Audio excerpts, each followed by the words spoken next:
This video is part of a course on food physics, of which this is the theory section. This video is part of one of the 6 sections in the first part of microwave heating. And this one simply deals with introducing electromagnetics in the context of microwave processing of food.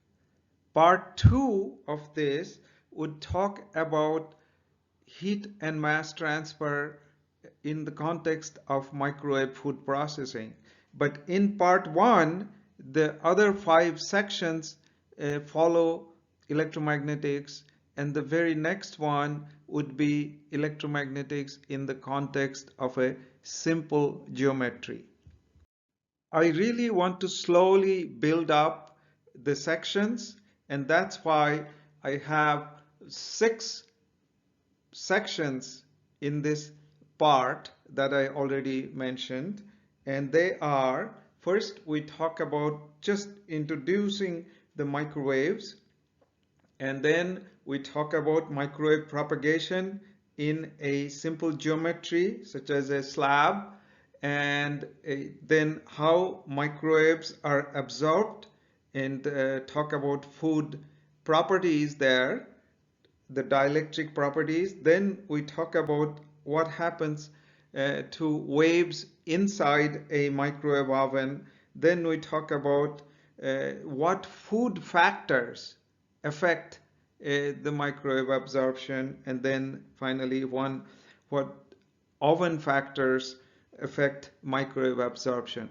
All this in hopefully a somewhat mechanistic way, but make no mistake about it, this is not going to have full-blown sort of electrical engineering, microwave engineering type of detailed discussions. So this is mostly qualitative, but hopefully it will keep the mechanistic aspect very clear. In this first section of part 1, and let's call that 1.1, we simply introduce the microwaves. So there you go. We're just doing the first of the 6 sections in this part 1. So how are the microwaves different? Let's take a piece of broccoli, and if we are heating it in water, then the heat comes from the surface inside by conduction in this case. Microwaves are very different. In fact, the heating goes on everywhere, not just where you see the explosion sign, but everywhere.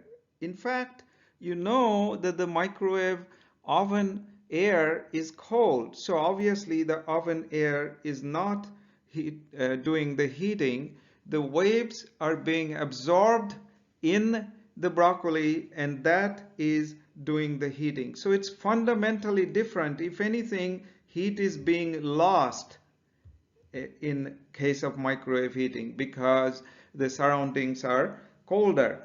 So it is a fundamentally different way of heating, and it is not an extension of conduction, convection, or radiation, any type of surface heating.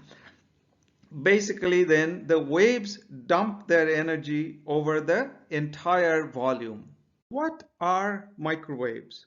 So we have all seen this picture of electromagnetic spectrum talking about waves of different frequency ranges, and for each range there are separate names for it, and the reason one of the ways that we use these names is the interaction with matter for different wavelength range is very different. For example, infrared energy is mostly absorbed at the surface. So microwaves are in this region, and the waves are longer than infrared. In fact, the microwave wavelength is about 10 centimeter in air, and it's different. The interaction with matter, in this case we're interested in food, is very different from how other waves would interact. So again, microwaves is a big range. So it's not like we can use any frequency that we want. So there are certain frequencies that are allocated for industrial, scientific, and microwave oven use, for example. So different frequencies are allocated for different types of use. So for food, which is part of the industrial use in the ISM band, we have these two frequencies that are normally used. And so you see these are 915 and 2450 megahertz. So they are really in the gigahertz range, whereas the radio frequency is more in the megahertz range. So it's 13, 27, and 40 megahertz. So then we are interested in this gigahertz range, and our home oven in the United States and in many countries in the world are going to be in this 2450 or some frequency close to that. In order to understand how microwaves interact with food, we really need to get a feel for what's known as electric field, because microwaves are made up of electric fields and magnetic fields, but the food primarily interacts with the electric field. So what is electric field, or what is a field? So to try to understand that, let's consider two parallel plates separated by a distance, and we apply a voltage V on these plates, and the distance being d. The electric field is defined as V over d. So these plates are separated by a distance, and so let's say we have air in it. Okay, so the electric field magnitude is given by V over d. But what is the electric field? If I bring in a charge here, it's going to feel a force, and the charge is not touching the plates, so it's feeling the plates at a distance. It's this concept of force being felt at a distance is what is field. So the charge is in an electric field, and the magnitude of the field is given by this V over d. So what in a food would feel this force? There are two primary components in food that feel this force. The first one is ions, and the second one is water molecule. Now, unlike the ions, the water molecule is not, it is electrically neutral. It is not charged. But in the water molecule, the negative charges and the positive charges are kind of separated, making it form what's called a dipole.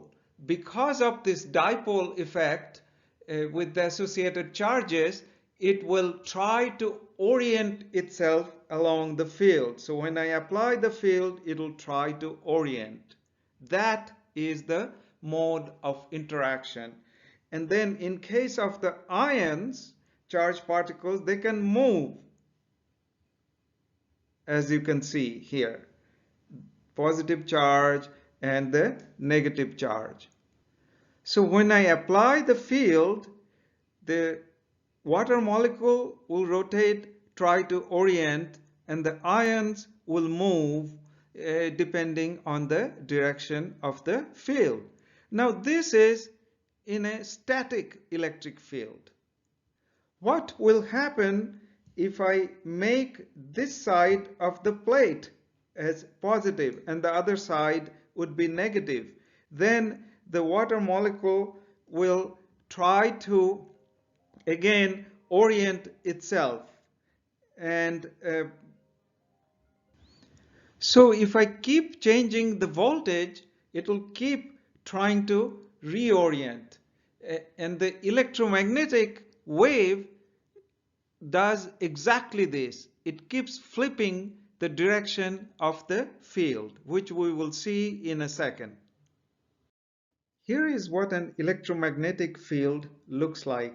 So remember, we just talked about electric field.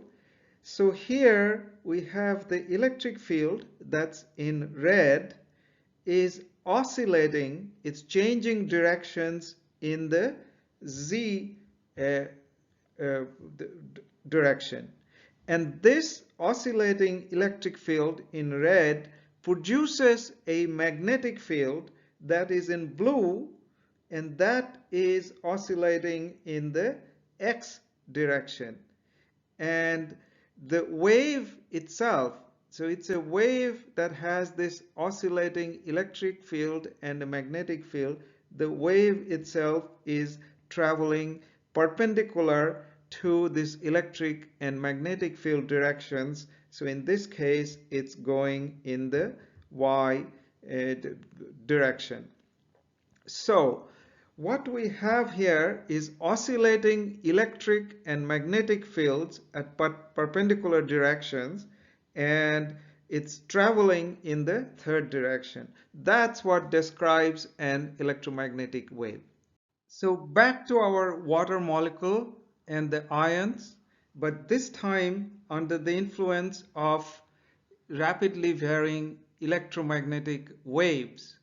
So the waves have the field changing directions. As you can see here, the field is changing directions.